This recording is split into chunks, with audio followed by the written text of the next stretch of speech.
Bonjour à tous, c'est Emmanuel, j'espère que vous allez bien et nous retrouvons dans cette deuxième partie sur la guidance autour de la liberté.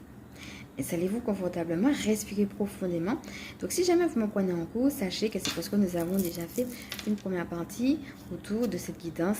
Donc l'idée c'est de voir les différentes cartes qui se ressemblent et puis comment justement elles vont nous amener à vivre mieux notre liberté. Respirez profondément et nous sommes partis. Donc peut-être aussi qu'entre-temps vous avez des choses, que ce soit par rapport à votre propre introspection qui sont revenues ou toute autre chose. Donc soit restez dans un silence plein ou soit profitez pour vous poser à vous-même la question autour du thème de la liberté.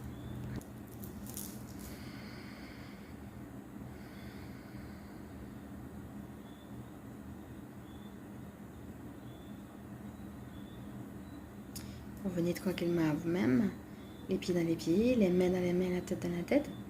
Et regardons ensemble comment les cartes qui sont là interagissent par rapport à votre question ou par rapport à ce que vous vivez. Et je rappelle à toute fin utile que sur cette chaîne, ce que je propose, ce sont des guidances intemporelles et générales. Donc, c'est parti. Alors, la dernière fois, nous avons eu l'occasion beaucoup de parler de l'abondance. Je voulais vous montrer deux cartes qui se ressemblent. Donc, il y en a une, c'est l'oracle que vous connaissez déjà de Kevin Piranio, de la voie divinatoire, qui s'appelle les affaires. Et l'autre qui s'appelle l'abondance t'appelle. Moi, quand je regarde ces deux titres-là, j'ai envie de dire comment je vais pouvoir ranger mes affaires pour justement faire place. Un petit peu comme on avait vu avec l'énergie, de faire place justement pour que l'énergie puisse circuler mieux, que ce soit dans notre vie personnelle ou professionnelle. Comment je vais pouvoir justement ranger mes affaires pour qu'il y ait de la place de point de vue peut-être même visuel, concret, matériel, et en même temps de point de vue énergétique, pour que je puisse y voir plus clair.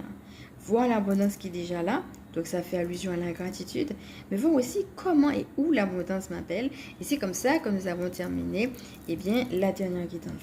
Donc voici la carte les affaires.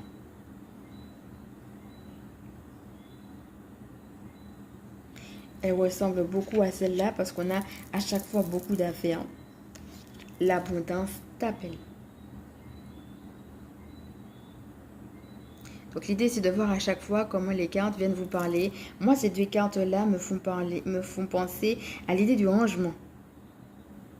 À l'idée qu'il y a beaucoup de choses, mais qu'il faut ranger, qu'il faut organiser, qu'il faut planifier les choses quelque part. Poursuivons.